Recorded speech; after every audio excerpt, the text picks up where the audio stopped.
Today on ScorchOurToys@AnyMoon.com, we'll be diving deep on all the armor parts accessories released for Bandai's DX VF-171 toys. These debuted with Alto's Custom back in December 2012. Then there was a Nightmare Plus version that sold in September 2013.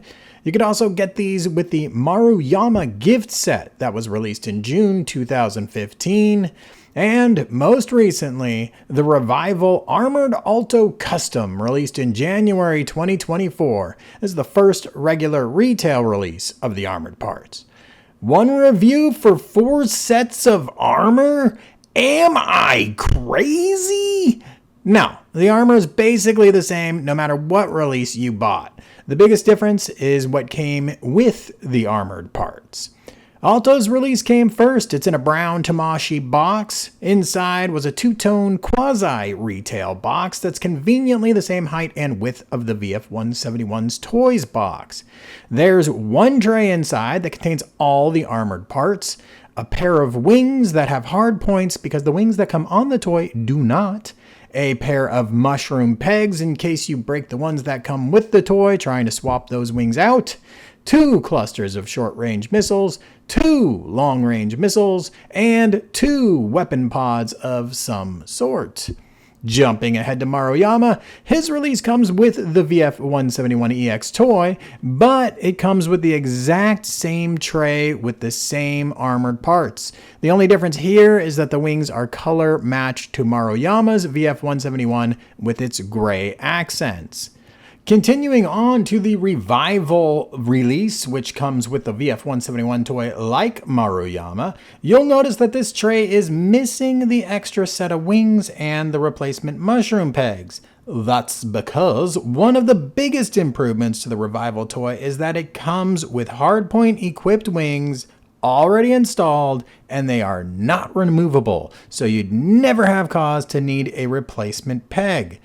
The odd man out of these releases was the Nightmare Plus armored parts. These parts cost a bit more than the Alto release because they include some cool additional wing-mounted weapons. The Nightmare Plus set, and only the Nightmare Plus set, includes 2 reaction missiles and 2 micro-dimension eater missiles. Or maybe they're bombs. We are going to begin our game of dress up with the leg armor. The leg armor has this little front piece. Here is the original release version of it. The matte difference on the underlying toys not as pronounced when it comes to the armor because the original armor wasn't quite as shiny as the underlying toy. There is a little bit of a desaturation. It's very small. But what we do get is these white accents on the Revival version of the armor. Otherwise, mold exactly the same. The next piece you'll grab is either the inside or the outside. This is the inside piece. You can see again, Revival version, different saturation level, and some white accents that are not on the original release.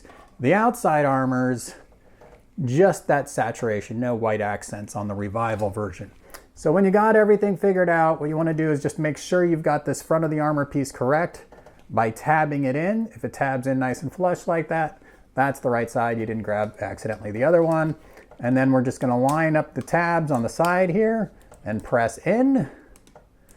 And now sometimes it does feel like the armor is trying to pop away from the leg. So that might be a build quality issue you run into as you do this. Flipping to the inside here, again, some tabs that go into the leg itself, and then this tab from this part that goes into that slot there. Just line it up, press it on, and it should line up in such a way that you have minimal gaps on either side of this front piece of armor. You can see I've got this pressure that's pushing that aside.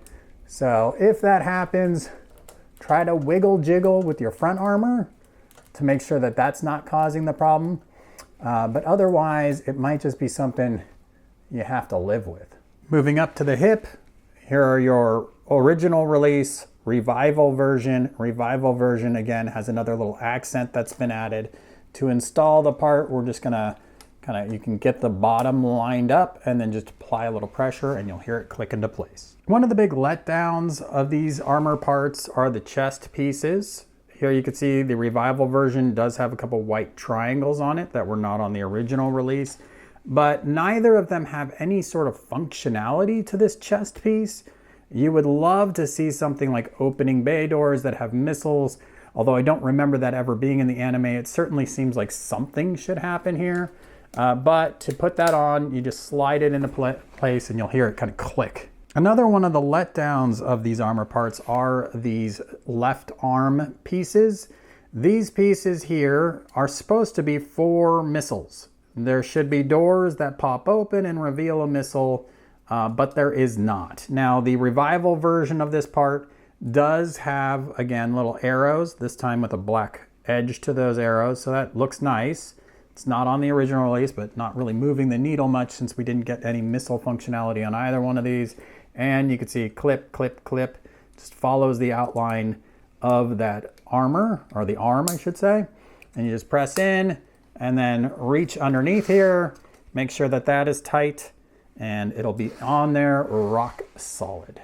The last piece that's going on are the guns. And again, the desaturated version here is the Revival version. Here's the original version. You could see not much difference between the two. The only thing that popped out to me was there's a little more silver paint up here in the front of the gun, but that might just be kind of a messy paint application more than anything else. And then the attachment is exactly the same as it was for the other arm, where we have tabs on the top and the bottom, and we're just gonna line everything up, hopefully a little better than that, and apply a little pressure. We can get this gun out of the way as we do this, and it should clip right into position like so. If you're dealing with a toy that is not the Alto Revival version, then you have one last step, and that is swapping out the wings. So what you're gonna do is get your backpack opened, and that will expose these pegs underneath. You're gonna pull these out, and for me it's, I could just open the wing a little bit and it pops right out because mine is so terrible. And then you're going to grab one of your newer wings with the hard points attached. You're gonna line it up. You should have two pegs. I only have one peg on that side because the other peg has 0 resistance, but then you'll just line it up, tab it in like so, and do the same thing with the other wing, and then you'll have your hard points that you need for the wing mounted accessories. I'll spare you the clumsiness of me attaching the missiles in Battroid mode, but I wanted to show that this is one of the few armor parts accessories, or really few Valkyries out there, if we're gonna use the term, that can attach its wing mounted weapons in Battroid mode and still function. So that's pretty cool. Now, if you turn the toy on the side, you can see those missiles are right behind the shoulder, and depending on the layout, you might create more or less problems. But as long as I don't go for too aggressive of a backwards swing on my arms here, I can have a pretty cool display piece. Now, as I handle the toy, it's really solid as far as those armor parts go, except for the hip armors. If you're gonna grab the hip while you're trying to get a pose, it's pretty easy to do that action and cause yourself a little problem. Otherwise, everything else, very secure. Okay, now it's time to address the teal elephant in the room, the Nightmare Plus toy. It disintegrates during handling. So while the armor parts themselves are the same armor parts as we have on other toys, including that annoying ability to pop off this armor, the toy that's underlying has some plastic malfunction to it. Bandai really screwed up with the Nightmare Plus toy. So this piece is one of the black triangles that's in the armpits that's underneath in fighter mode. The black on these triangles here, also very fragile, snaps very frequently. And you saw the knee joints, also made out of that same Bandai Explodium product. So I really do not recommend, if you get the armor parts, putting them on the Nightmare Plus toy. If you have a Nightmare Plus toy, leave it in fighter mode and never touch the thing. For whatever reason, just on this toy, the plastic falls apart. Maruyama has been fine.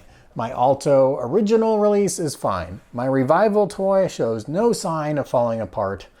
This one toy, for whatever reason, has plastic that is not the same caliber as all the other toys. I don't know if they were like, hey, we're doing a cannon fodder toy. Look at this crack right here. What is happening? It's just falling apart for no good reason. So yeah, I don't know if they were doing a cannon fodder toy and they were like, hey, you know what? Let's cheap something out. And then this was the outcome. We got just a piece of crap toy. So Nightmare Plus, same exact armor parts. The armor parts themselves have no problem to them, but the underlying toy is going to fall apart on you. It seems almost universal.